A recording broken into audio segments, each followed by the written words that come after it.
What's up, party people? How's it going? Little special epi today of League Unlocked. My name is Eric, in case you don't know the deal. And in case you are a old head of the channel, I'm talking, Shot Callers esports era, you will remember that we used to always do live shows. We used to interact with the chat, and I think it was 5v5 Live or something it was called. Well, anyways, we're testing the waters, bringing back some live stream action. If all goes well, and first and foremost, if everybody can, hear me and the audio goes fine, we'll try and do this maybe once a week at least for some of the power rankings, which is exactly what we're doing today. We're not talking global quite yet, but domestic power rankings. We're going to go through LCK, LPL, and LEC, and obviously, most importantly, this is way too early to be talking about most power rankings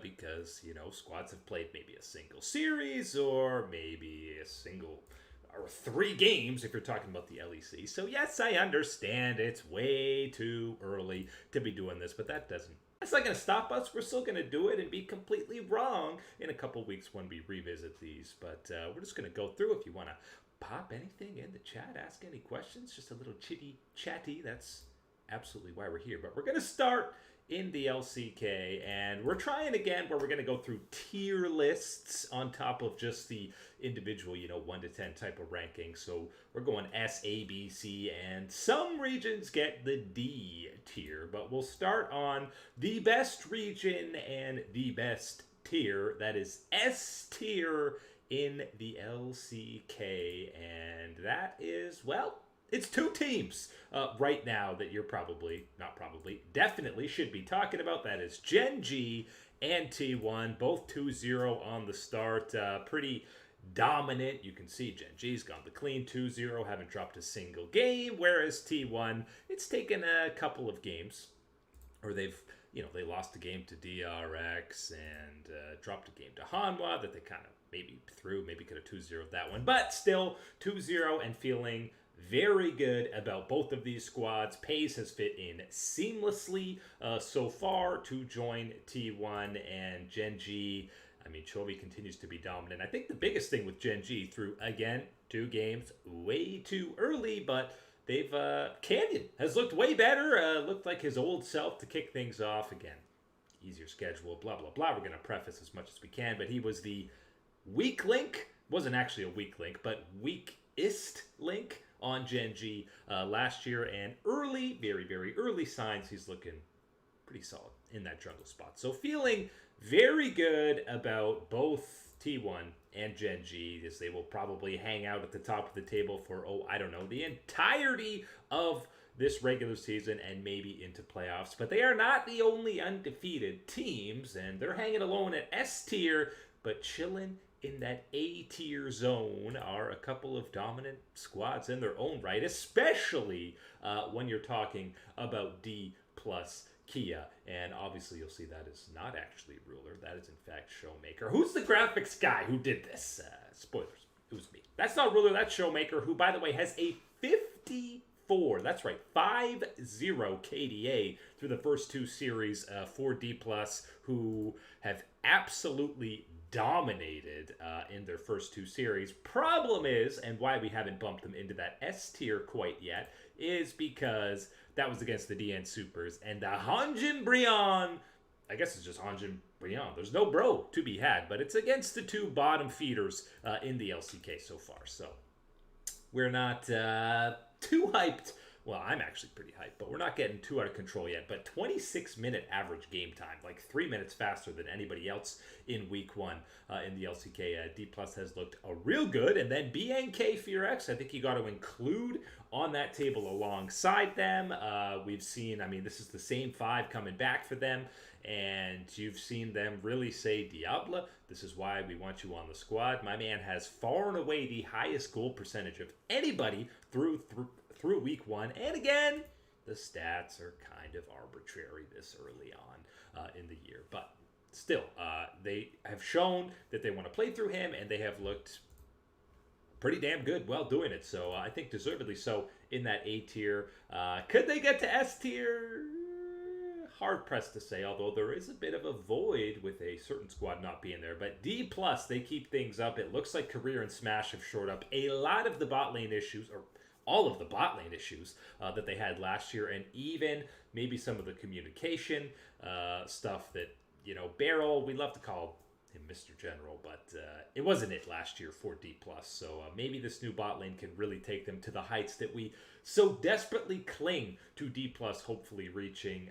Surprise little bit of B tier board to talk about in the LCK, and that is when you have a winless Hanwha Life squad hanging out here at 0-2, and I know one of them was against T1, and they managed to take a game, so, we're not harping on that one, but it's the Nongshim loss in 2-0 fashion that they were winning game 1 up until the very final team fight, where they, credit to Nongshim, they play it super well and just explode them and end the game right afterwards, but then losing in game 2 in pretty convincing fashion is where you're left scratching your head a little bit for Hanwha Life. Only 2 series. We're not worried in the slightest. This team is going to bounce back, no question. But it is, a little concerning. And we talked about there potentially being a slow start with a lot of changes. New shot calling going on. Kanabi replacing Peanut, Gumayushi fitting into a new team. So there's going to be some growing pains for this Hanwha Life squad. But we're really not concerned. KT similar, and I mean KT, it was downgrades. At least Hanwha, you're saying side grades to upgrades for Kanabi and Guma coming in. KT, we knew aiming Ghost and Palu. The bot lane is it's not looking so good for KT. Definitely looking like a suspect performance on that bot side. And then you also saw DRX on that board. You might say, how's a winless DRX squad going to be there? I think we're back. Did we disconnect for a minute? Hello, bonjour. Bonjour, hello. I think we're back. Obviously, you talk about DRX in a positive light and it shuts down everything related to the stream. But, I mean, that's just disrespect on DRX. They're 0-2, but they're better than advertised. And I was ready to hype up Vincenzo all split long, but it's actually been Willer who's been the standout. And what he showed so far, there's no reason to sub him out. So who knows if we'll even get to see Vincenzo start some games. And then finally, we get to the C tier, the only 2 squads that we have yet to talk about. And that is the DN Supers and Hanjin Brion. Neither of them have looked that great. But I will say the DN Supers have looked slightly better. And in case you didn't catch it, not only are we doing tier lists, but whatever order these guys are listed in, if you were to do 1 to 10, is how we're ranking them. So the Supers slightly ahead of Brion. I think Piosic, the bot lane, Doctum and Life haven't looked that great. But there's been more positive signs and actual signs of life coming out of the Supers than we did see for, like all of last year. So there's still potential for them to maybe potentially make some noise, but hard to know for sure. Reki saying that the volume's a little bit low. Oh, okay, I see you. Let me crank it up for you. That's probably a lot better. I appreciate you. Yes. Reki, thank you for shouting that one out. So yeah, to recap, if you're going 1 to 10, even though we just did the tier list, Genji 1, T1 2, DK3, BNK Fear X in that 4 spot. Nongshim ahead of Hanwha Life because they beat them that 2-0. KT, DRX, DN Supers, and then the Bros, who definitely have a lot of room for a little bit of improvement, and they're not there yet. And truthfully, I'm not sure I have a ton of faith in them improving.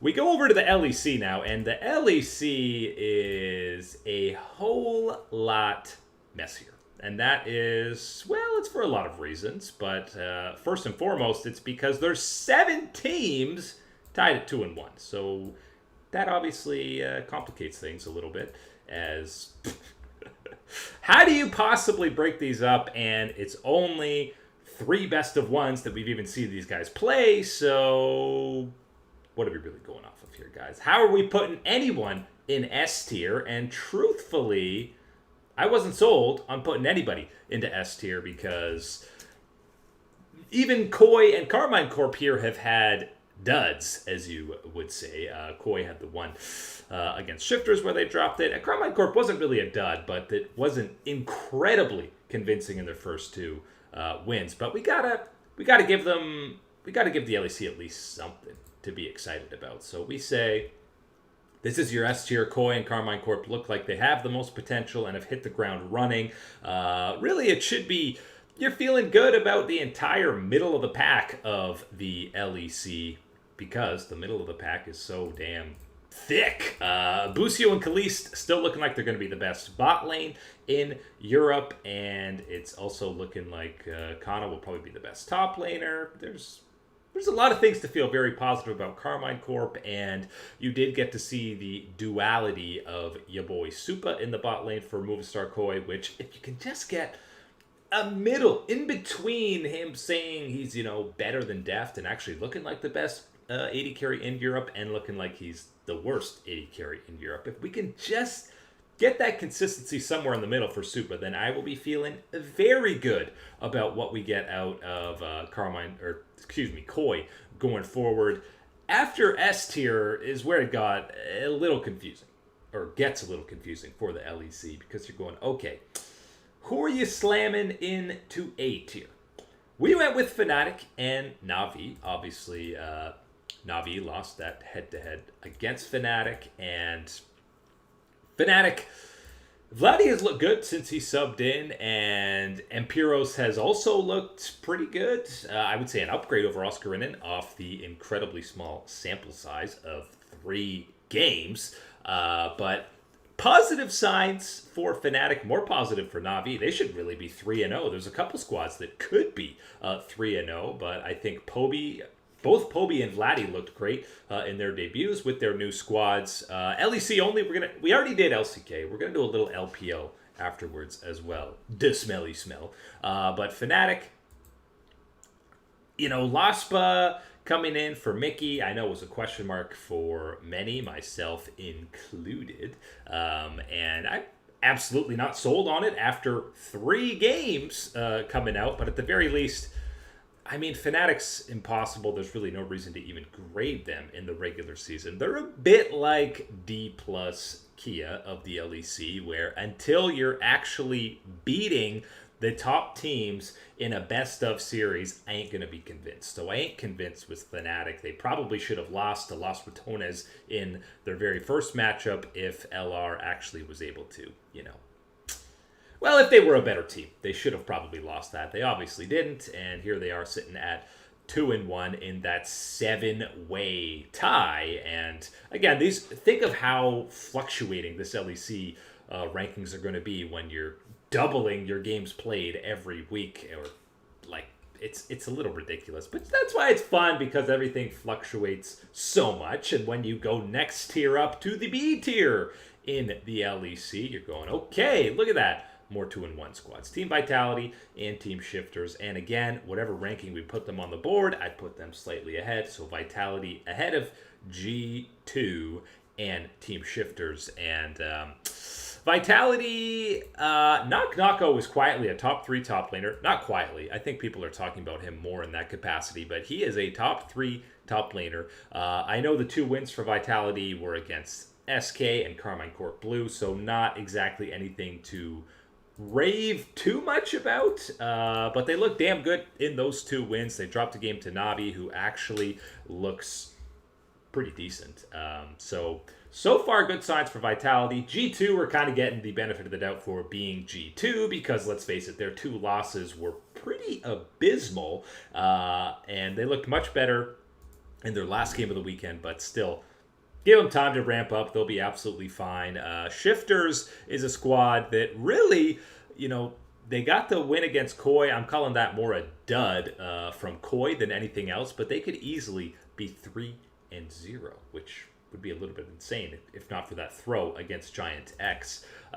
Tristan, who do you think's better, Pays or Gumayushi? Much better. Well, I don't think either of them is much better than the other. I think, in the preseason rankings, I put Pays ahead of Guma. I think that was much to the disdain of Mark as the resident T1 fan and loves his boy Guma. But I think Pays individually is a little bit better. Just mechanically, but like this is upper echelon, absolute top tier. But I slightly favor Pays these days, especially now that he's with Kyria. That's going to have a massive impact on him, and it's really the absolute litmus test to see how important Kyria is. How does Guma perform without him, and how does Pays perform with him, considering he was alongside dudes like Jouot and others recently. So slight edge to Pays, but neither of them are much better than the other. C tier action for the LEC, and this is our final 2-in-1 squad. That is Giant X. I was ready to start hyping these guys up. The miraculous win against Shifters. They beat G2, but then they followed up with absolute stinker against Team Heretics, and boy, was that a stinker for them. But Noah has been absolutely doing his damnedest to bring these guys to the promised land. He's got the highest kill participation in the league, in the whole league. As an AD carry, that's kind of absurd to be able to do. So shout out to Noah. He had a couple of 1v9 performances on the Kai'Sa and the Varus in their 2 wins. So I still think Giant X can be a upper echelon tier squad. The other squads on this list, I mean, SK...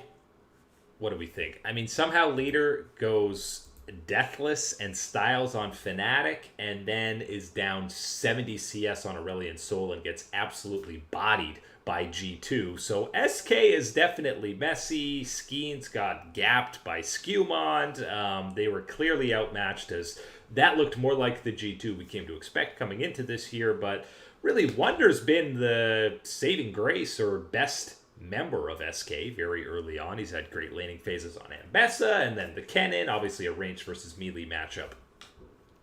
You expect the Kennen to rack up a pretty sizable CS lead, but for a dude who's going to have to deal with washed allegations all year and hasn't played for an entire season, looked good in his debut. Not going to judge too hard on SK, but Leader, don't ever play Aurelion Sol again. Lastly, you saw Carmine Corp Blue there on that last list. Shoutouts to Yukino, who I'm a bit devastated that he left North America and isn't playing in the LCS because this dude is the real deal, and we've seen that through the first 3 games for Carmine Corp.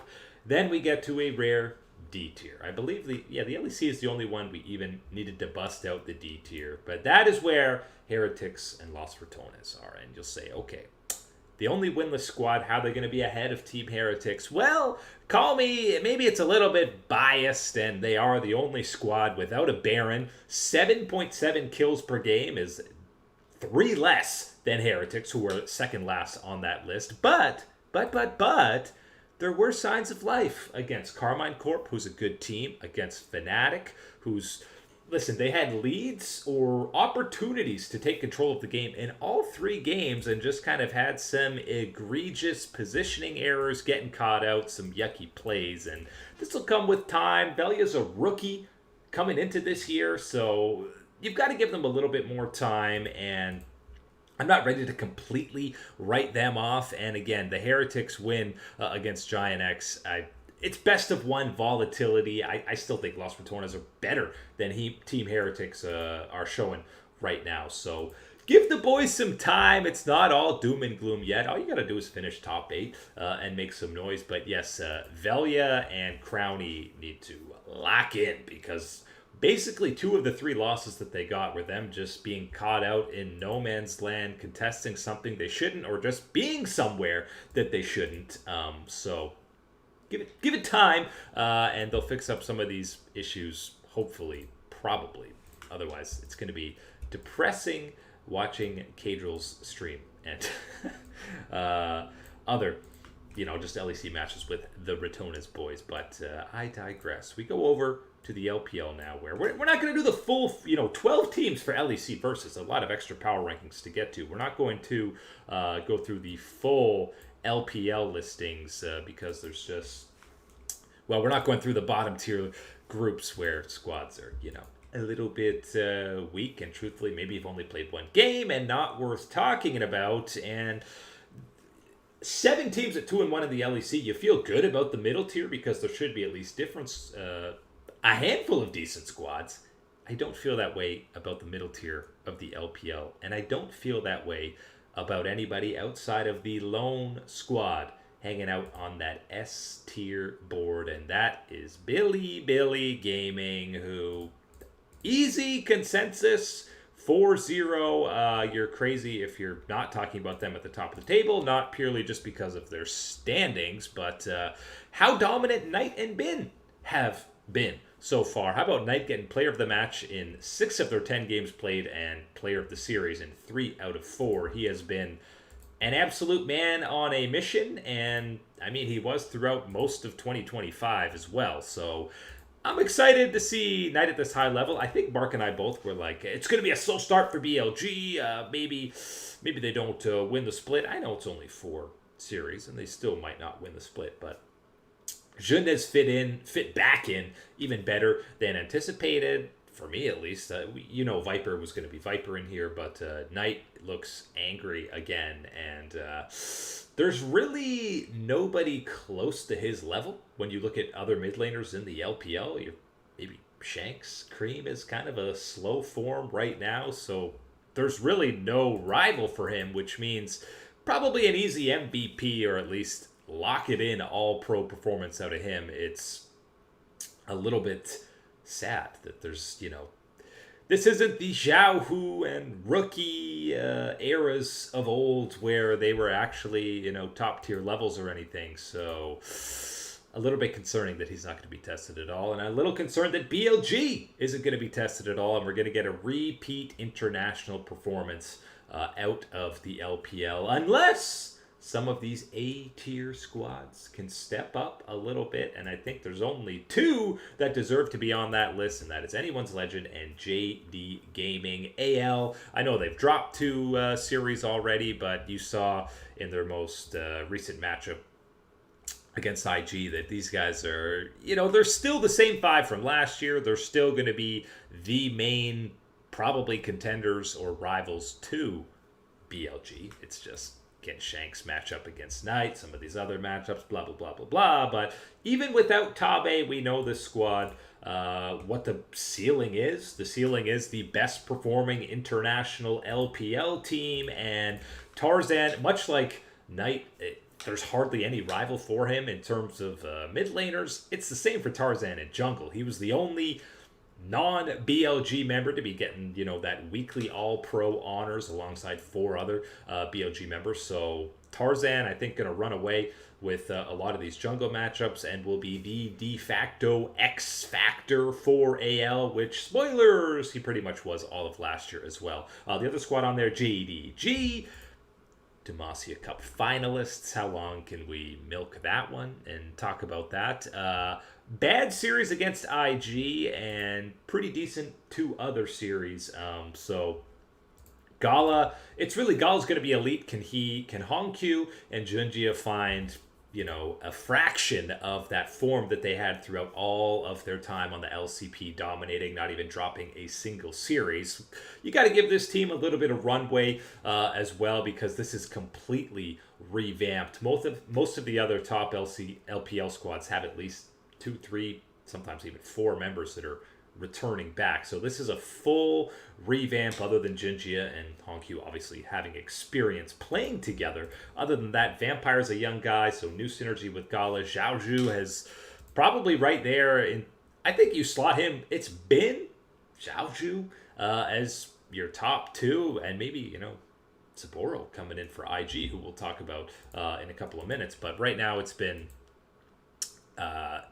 growing pains for JDG, but still think they have potential to contest BLG. It's just both AL and JDG aren't there yet, and we need to see some level up from them to get to BLG. But again, it's week 1. Even though BLG has already played 4 best of 3s, and the LPL is technically already in week 2 because the schedule just don't stop. But I think they'll get some contesting going on there. But after you get out of the A tier, oh man, it gets a little messy in terms of the LPL, and you're going, okay, we got to start dipping outside of that Ascent group, even as, IG comes in. And again, we got to fire our graphics guy because that is not Tarzan, nor is that anyone's legend. That is Rookie and IG. And let me say, Rookie entering his model era, looking absolutely toy in this one. But his gameplay is looking a little less toy. And IG, again, they got that impressive win against JDG, and they've been competitive, but they're 1-3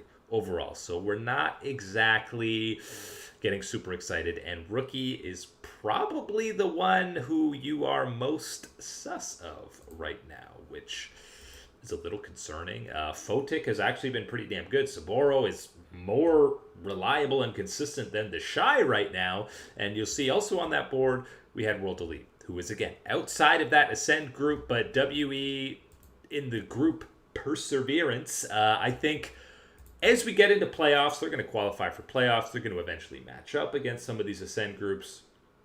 I think you're going to see that World Elite is top 5 potential ahead of squads like IG, Weibo, especially in their current form. So it's already hard to grade this early. It's even harder to rank when squads like WE aren't playing the top tier talent in the LPL until later in the year. But I think as you see them match up, World Elite are absolutely going to ascend on these types of rankings and get out of that B tier, maybe even over to A tier. But for now, it's the C tier, aka the last stop on our LPL rankings. You could go to D tier and start bringing in all these Nirvana groups right near the bottom. We're not going to do that, but we will have one group on that list, and that is LNG, who have a single best of 3 to their name. But man, was it a dominant 2-0, averaging 26 minutes on the Rift. Didn't give up a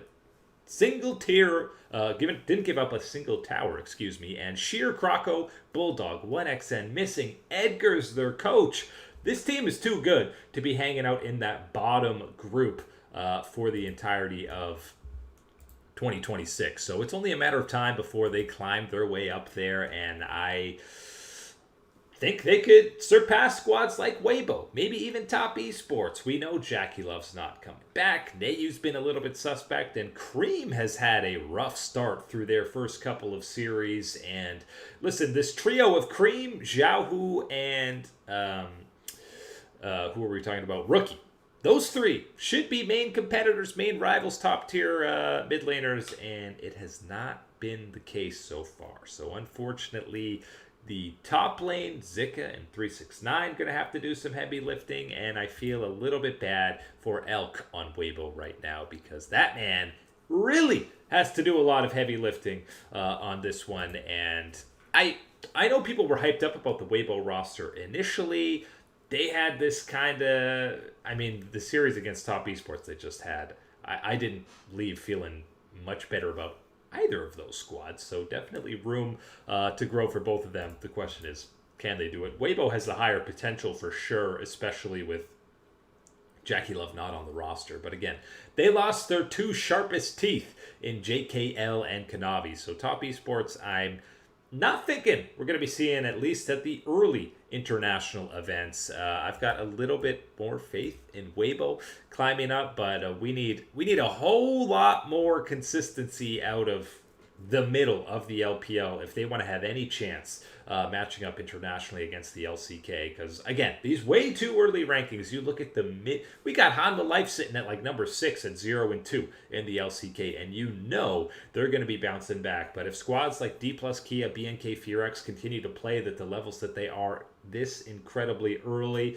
it really just looks like another year of the LCK absolutely styling on people, and maybe even having the DN Supers being like a playoff team in some of these other leagues. That's just the kind of power level that they are at right now. But eventually we're going to add the LCS obviously back into these rankings. We'll probably have Mark on for a show. We're going to try and do these live ones on Tuesdays and see how they showcase. I'll make sure my mic is a lot louder. I'll make sure that the boards have the proper names, otherwise the graphics guy's going to get a little slap down, and you guys will get more familiar with the schedule. Should be around a similar time that we did today, but that is going to be it for these power rankings today. Thanks, guys, for dropping in the chat for a little and just listening around. And make sure to tell me any issues that you had, any suggestions, and drop comments on any of these videos if there's any type of video specifically that you guys would like to see. But